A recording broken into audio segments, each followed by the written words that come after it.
Okay, let's unpack this. We're launching into a deep dive today on a subject that's complex, definitely critical, and often pretty emotionally charged, too. We're talking about how professionals clinically assess the potential for violence, specifically when working with students and clients. We got source material that details the recognized high-risk factors used in clinical interviews. And then, crucially, it shifts into essential protocols, stuff designed for counselor safety during these, well, high-stakes interventions. Right. And the mission for you listening today is really gaining a structured, detailed, and importantly, a non-sensationalized understanding of these assessment standards. We want to move away from, just generalized fear and focus instead on the established clinical guidelines. How do we recognize and manage risk effectively? This is vital knowledge for counselors, sure, but also school administrators, anyone really working in mental health. Yeah, definitely. And the sources, they start by grounding us in the reality of the problem.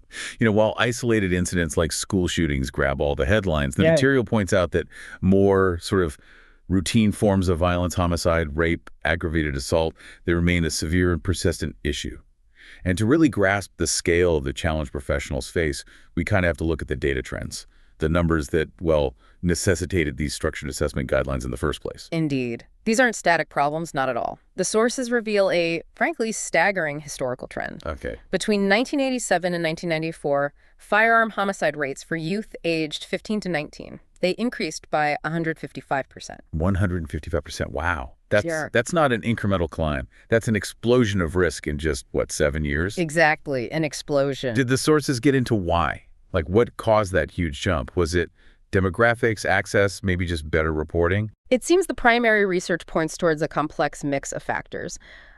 Increased access to firearms was definitely part of it, socioeconomic turmoil too, but the end result is the same. The level of danger just shot up rapidly. And we also see that homicide arrest rates for slightly younger kids, ages 14 to 17, they increased 41% during that same period. Okay, so the numbers really confirm why this structured approach became so necessary. Precisely. And if you look at, say, the 1997 FBI data, there were over 123,000 arrests for severe acts of violence involving children and adolescents. And just for context, right, of the roughly 23,000 annual homicides back then in the U.S., about 10% were committed by persons under the age of 18. These numbers just underline why adequate assessment, diagnosis, and setting clear treatment goals, why these are absolutely non-negotiable professional duties for potentially violent students. Right. Given those really sobering statistics, how do professionals translate that urgency into, concrete observable criteria? Let's move into the clinical tools. The sources lay out 13 common risk factors, things that can be identified through a structured clinical interview process. This is the list professionals are actually relying on. And we can kind of group these into, let's say, 3 categories, starting with the most explicit and observable behaviors, the direct warnings, if you will. Okay, let's look at group 1. Explicit warnings and behaviors. First up is violent drawings or writings. This means age-inappropriate expressions, maybe violent poems, letters to friends, or even letters directed at intended victims. The key thing here, the sources stress, is these should never be dismissed as just, edgy art or something. They're often clear indications of violent potential. And this links directly to a student's past violent behaviors or aggressive history. The sources are really clear on this. The single strongest predictor of future violence is past violence. If a student has a demonstrated history of physical aggression, they're immediately flagged. Much greater risk. Makes sense. Then you have the factor that I think for many people carries this really profound sense of alarm. Animal torturing. If students are regularly torturing or, intentionally harming animals, immediate assessment is warranted. What's the clinical thinking behind that strong correlation? Well, it connects to patterns recognized way back in clinical psychology.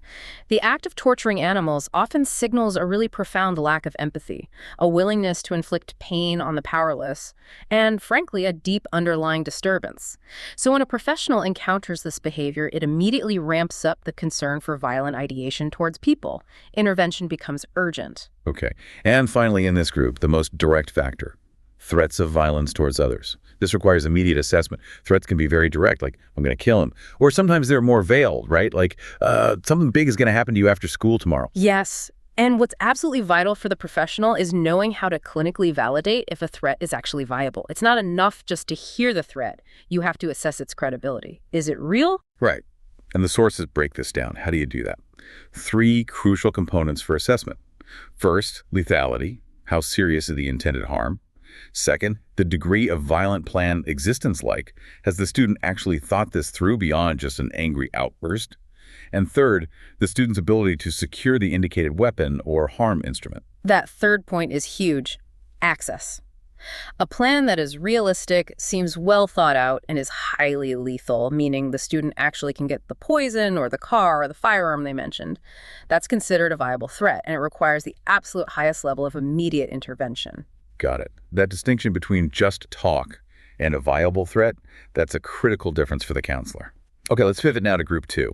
These are the social and environmental stressors, things that often act as like accelerants when they're combined with those explicit warnings. Exactly. These are factors that contribute to emotional turmoil, instability. First is a recent relationship break, like being rejected by a girlfriend or boyfriend, or maybe a major falling out with a best friend. This is often linked to increased impulsive violence. Okay, and also isolation. Though the sources are careful here, right?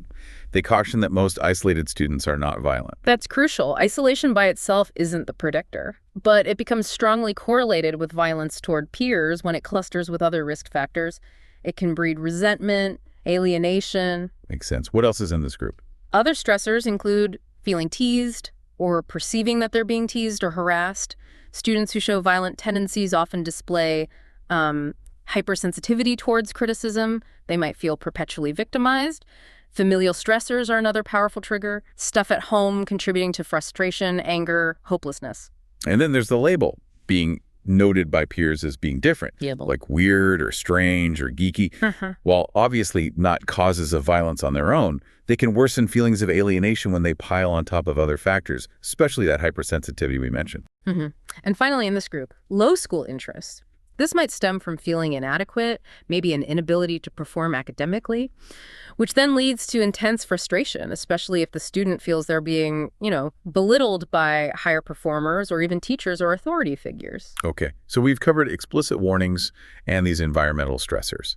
Now we move to the 2 factors the sources flag as immediate escalators of the high danger factors. Yes. First is the inappropriate use or access to firearms. The source material really emphasizes this as one of the most important factors, especially given the general impulsiveness of adolescence. We're talking about shooting at people, homes, vehicles, or just having unsupervised access to lethal weapons. And it has to be said, standard school protocol must dictate zero tolerance, no weapons on school property, period. Right, absolutely. And the other major factor here, substance abuse. It's a well-known link. We know substance abuse impairs logical thinking. It increases impulsivity, which is why there's such a strong correlation with violent behaviors. It just degrades judgment right when good judgment is needed most. So let's zoom out. We have these 13 factors. What does this all mean when a counselor is actually sitting down, maybe going through a checklist, ticking these boxes? The guidelines seem pretty clear that single risk factors, like just low school interest or just being seen as different, those often lead to false positive evaluations, right? Exactly. You risk incorrectly flagging a nonviolent student simply because they're sad or struggling or isolated, which isn't helpful. So the professional has to be trained to recognize the real triggers, the ones that demand immediate action, even without a whole cluster of other factors. What are those exceptions? There are 3 factors that warrant immediate non-negotiable attention, even if no other risks seem present. The first is substance abuse or dependence. That requires immediate treatment referral, no question. The second is any inappropriate firearm use. That poses significant immediate danger. And the third, which we touched on earlier, Yeah. any student making viable violent threats towards others. Yes. That third trigger mandates a psychological assessment process immediately, and also immediate parental conferencing. The sources really emphasize that these mandatory steps, the assessment, talking to parents, they're necessary not just for the student's safety, but also to provide a reasonable safety standard, and very practically to help insulate the counselor and the school system from potential liability. That's the reality of intervention, isn't it? Clinical necessity meets administrative safety, liability concerns. But the real aha moment in assessment, it seems, comes when counselors look for multiple high-risk factors.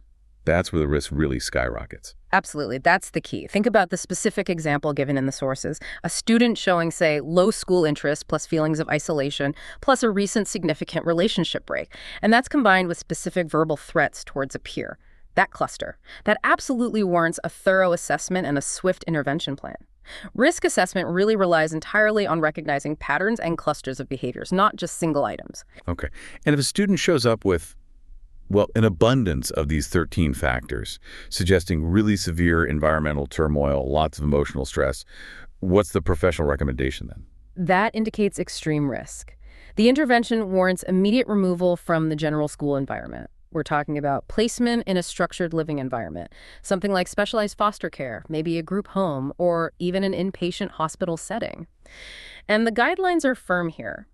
If the parents are unwilling to support an evaluation for that kind of structured environment, Child Protective Services must be notified to ensure the child is placed somewhere safe and gets properly assessed. Right. Which brings us logically to the second half of this deep dive. What does all this mean for the professionals actually doing the intervention? The other side of this coin is their own safety. Physical safety, yes, but also protection against accusations or liability. Yes, we have to talk about office protocols. Basic stuff, but often ignored. When you're counseling high-risk clients, especially those struggling with severe mental health conditions, maybe addiction issues, you just have to be constantly aware of your environment. And physically where you sit in the room matters a lot, apparently. It really does. Professionals who deal with high acuity clients often talk about the door rule. Always, always ensure you are sitting closer to the door than the client. You need quick, clear access to an exit route if the client becomes elevated, agitated, potentially physically threatening. And furthermore, especially if you're working alone, maybe late at night, which is common in private practice, you need a colleague nearby who knows you're in session, someone who can kind of witness the environment. So safety isn't just about physical distance. It's also about language, demeanor. Let's get into de-escalation techniques. Some of these seem to go against typical counseling training. Like when a client becomes elevated or threatening, the first suggestion is to break eye contact. Yeah, it sounds counterintuitive, doesn't it? We're usually taught to maintain eye contact. But the reason it can work here is that sustained eye contact can be perceived as confrontational, a challenge. By breaking it, you're reducing the perceived threat level. You're also taking a smaller, less challenging stance physically. And then there's a key psychological technique. Apologize or take ownership of the situation's effect. Saying something like, I didn't mean to make you angry, or I apologize. I can see how what I said might have caused you to feel angry. Even if you don't think you said anything objectively wrong, taking ownership of the effect of your words, that can help diffuse the immediate anger. Exactly. It reduces the trigger. You can also suggest a safe break, or maybe moving to a location with more people around, like just walking into the hallway together. That can help regulate emotions. And I really like the concept mentioned in the sources, front-end loading. That's the idea of giving a heads up, right? Proactive warning. Precisely. If you know you're going to get into tough topics, maybe suicidal thoughts, homicidal ideation, substance abuse issues, you proactively warn the client. Say something like, look, I know I'm pushing you a little bit with these questions, but I'm doing it because I care about your safety. That kind of prep work can reduce the likelihood of triggering an instantaneous, really adverse response. Yeah, that makes a lot of sense. And we can't overlook home visit safety. That's inherently riskier for professionals like social workers or school counselors. Oh, absolutely. Intuition is key here. You have to trust that gut feeling, that anxiety, those butterflies. If you feel unsafe entering a home or while you're there, trust that feeling and leave immediately. And never, ever allow yourself to be cornered in a home. Always ensure you have a clear, fast route out. Don't let clients lead you off to back rooms. You know, hey, come check out my collection down in the basement. No. Right. That reminds me of the story the source expert told. Where they had this bad feeling before a home visit and asked a colleague to come along. And that colleague ended up being absolutely essential because the client was highly heightened, psychosis, substance use involved. It created a clear danger that two people were just much better equipped to handle than one. Exactly. That example just reinforces the protocol. If you don't know the client well, or if the risk factors seem high, bring a colleague. Don't go it alone. And finally, always know your agency's protocol. For restraint training, yes, but also what specific actions to take, like calling 911 if you were physically assaulted. This is all just part of keeping yourself safe while doing incredibly difficult but vital work. Okay, so we started by looking at the hard data, really proving the immediate need for risk assessment. We moved through those 13 specific risk factors, analyzing the clinical why behind everything from violent writings to animal torturing to isolation and low school interest.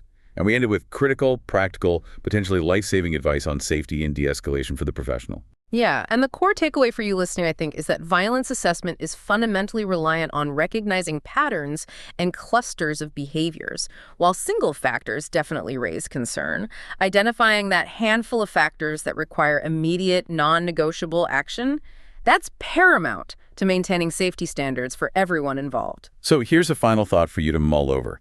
Considering those guidelines that mandate immediate psychological assessment and parental conferencing for threats, steps that are designed, as the sources say, to provide a reasonable safety standard and also insulate against potential liability. How do these necessary administrative and safety requirements actually shape the clinical relationship itself? Does the need to cover liability, to follow protocol, fundamentally alter the dynamics of trust between the counselor and the student? Something for you to think about as you process these critical concepts.